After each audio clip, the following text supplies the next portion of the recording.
This video is about making friends on the road. I'm Alicia. I've been living nomadically for about a decade now, and I've really struggled to make friends. And this past summer, I've done a really good job of making friends.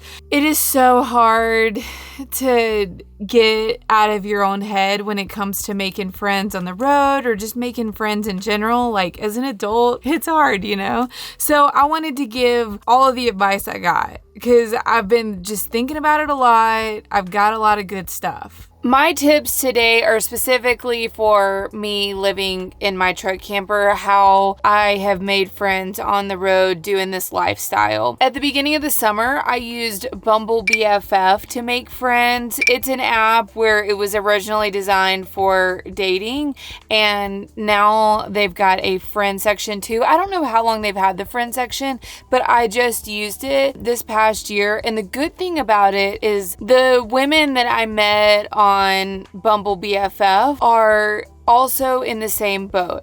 They are looking to make friends too. And it's all about that intentionality. If you are trying to push yourself into a group of people that are already a big clique, they already have a lot of friends, so they may not really care. That's okay. They may not want another, they may not care and really work to have another friend in their group. And so that's the cool thing about Bumble BFF is these people are intentionally trying to make new friends too, and they want to hang out. They want to make connections, and that makes all the difference, that intentionality. If you're feeling open-minded, try the app. I've had a lot of success with the app, and I have heard a lot of other people that have had good experiences on that app. My second piece of advice, it's a little dark in here, isn't it? Okay, this is better. If you're looking for other nomadic friends, go to festivals. I just went to one. It was called Descend on Bend. You're meeting other people that are living full time on the road, doing the same thing as you. You can get a bunch of ideas from them on where they're going for the winter, what spots are good, where are these hot spots that nomads meet up at. I call it a festival. It's more of like a meetup camp out. Everybody is getting to know each other, getting advice on their campers, and tell anyone your problem, and they probably have already done it. So that's really helpful, but it's also just helpful to meet like-minded people, and they're all open-minded people who are, they're not all open-minded. Most of them are pretty open-minded, and they're here for the same reason that you are. They want to make connections. They want to make friends. I will put out a list of festivals that I know about. Descend on Bend just happened. That was Labor Day weekend. There's about to be another one that's called Pacific Northwest Nomads, and that's going to be a smaller one. And then there's Moon Landing coming up. There's Schoolie Palooza. There's all of these events that go on, and these people are trying to make the same connections as you. You can also get to see really cool rigs. That's something that I absolutely recommend. I had to ask myself, why? Why was I struggling to make friends? What was the problem? Why am I not going up and talking to people? Why am I not introducing myself to people? I was not feeling good in my body for a long time. I didn't feel like I drank that much, but I was drinking regularly, a couple of drinks during the drinks on the weekday, a couple glasses a couple days a week. I don't know, 3 nights a week I'd probably have a couple glasses, and then on the weekends I was drinking.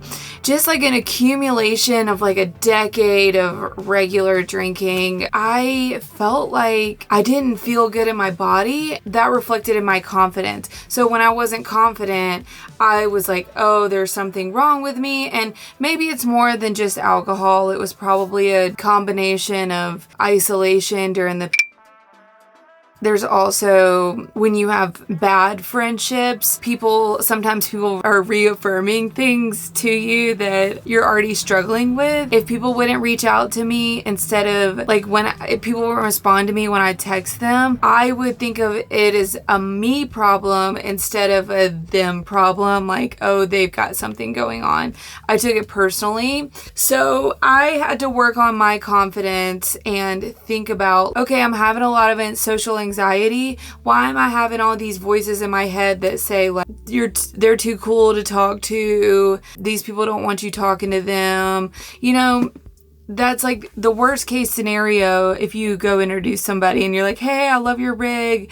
Hey, are you on the road full time? Hey, like, cause you can tell when you're on the road full time by how much stuff people have. If they have their bike with them and a storage container on top with their ski gear, like you can see who's doing this full time and who's like having a weekend adventure. And so just go introduce yourself. I mean, the worst case scenario is it is a kind of odd or awkward interaction, and then you just move on. Just go to the next people, or you just say whatever. Or, you know, sometimes you can even say it out loud and be like, oh, this, you know, I feel kind of awkward coming up to y'all now. Oh, sorry, I didn't realize y'all were busy. Or, you know, like I don't know, sometimes saying things out loud and then the other person like reaffirms it back to you like, oh, it's okay. We thank you for introducing yourself. Or so sometimes just saying whatever you're feeling in that moment out loud, and then that other person like reaffirming it helps. Social anxiety is real, and you just gotta realize that you're not gonna click with everybody, and so it's okay to have these odd interactions and then just move on from it.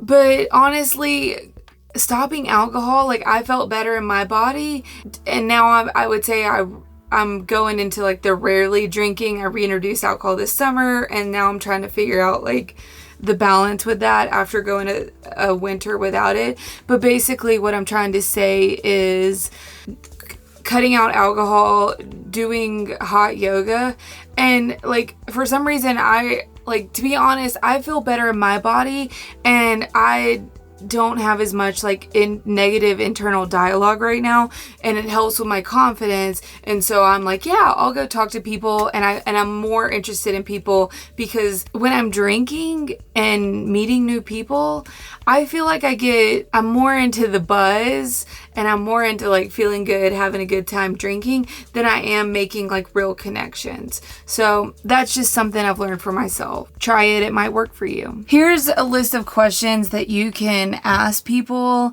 if you're like kind of nervous to go up and talk to them. I ask people, sometimes I just compliment, I'm like, hey, I love your rig, that's so cool. Or where are you guys traveling around to? Where did you find your rig? I love that rig. Or if they have a custom paint job, to be like, did you paint this yourself? Where did you get this rig from? So sometimes just talking about people's setup is a good opener. Sometimes asking people where they're from is a good opener, or how long they're on the road. These are good questions that everyone, they're easy ways to connect with people on the road. Maybe ask people, what do you think of those truck camper types? You know what I'm saying? Some people, oh, it's funny. Everybody's got a different opinion on like if there's personality types that go with certain rigs. I find for the most part, there are definitely, generally speaking, certain personality types that go with different rigs, whether it's a school bus, an RV, a truck camper. I gotta say, I really think school bus people are super cool. Sometimes people are doing convoys on the road, and this is not staying still. I know a lot of people that convoy, and they're a group of people that got along, and they travel together, and they go to certain destinations together because they feel safer, like driving down to Baja. But I've had a lot of social anxiety for no reason over the years, and it sucks. It sucks. I guess you got to think of it as like the worst case scenario. The worst case scenario is somebody's going to be like, you're going to have an odd interaction, and you can just say, it's nice to meet you, I'm gonna head on. Just be nice about it. Another good question that I ask people is, what are your favorite cities that you've been to? Like, do you know of nomadic hotspots that you like? And because generally we're like nomadic people are kind of congregating in certain times of the year in certain spots. So you can ask them what their favorite little hot spots are. And, we're travelers, and we're adventurers. So it's always like, you can always ask people about their trips and their adventures, their sports that they're into while they're on the road. Like, you know, or like, what's the highlight this last year? Or like, what's broken? Like, what's been the hardest thing that you've had to deal with this year? I ask people about like questions I have regarding my rig and if they know anything about that. Like when my bike holder, I was asking people,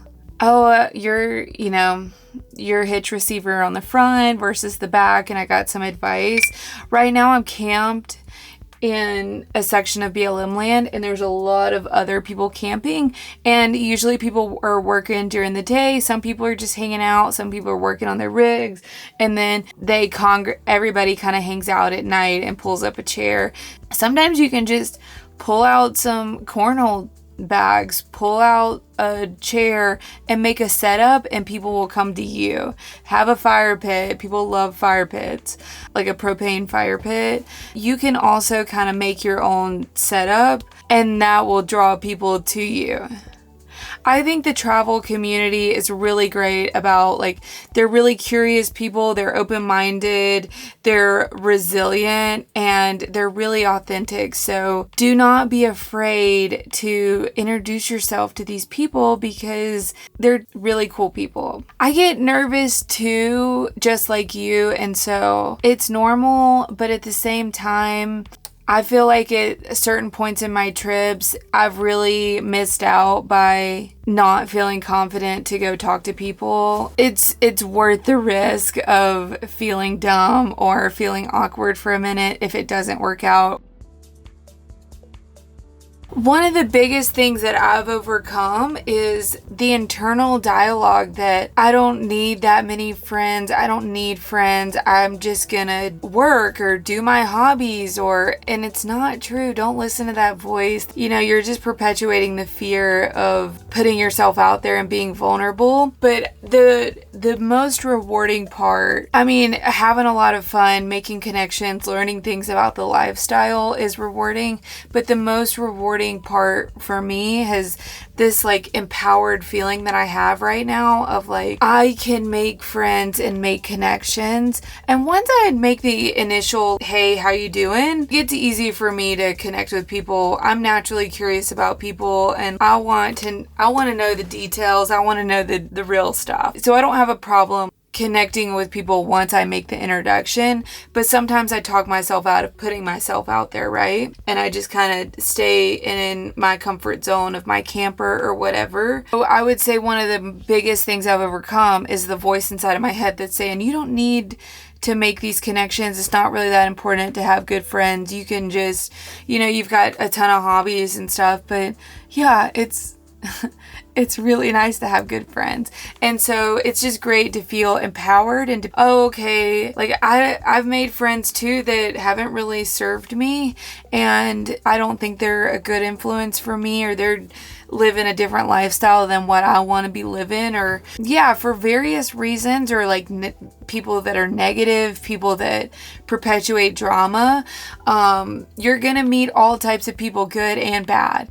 And so it's really empowering to feel like I'm not just taking what I can get, like I'm not just taking whoever friends will accept me, but I create my own reality. I'm not gonna continue to reach out to you and continue this friendship if I don't think you're a good match for me and for where I want to go with my life. It's empowering to not just accept whoever will take you, but who do you want to bring into your life? Don't overthink it. Don't spend too much time like hee-hawing in your head about like, should I go talk to them? Go talk to them quickly before your brain is like shutting you down and holding you back. Don't let your brain hold you back, I'm going to end today's video with just a word of encouragement. Everybody struggles with social anxiety. Everybody feels like there's somebody that's cooler, more, but we're all just humans.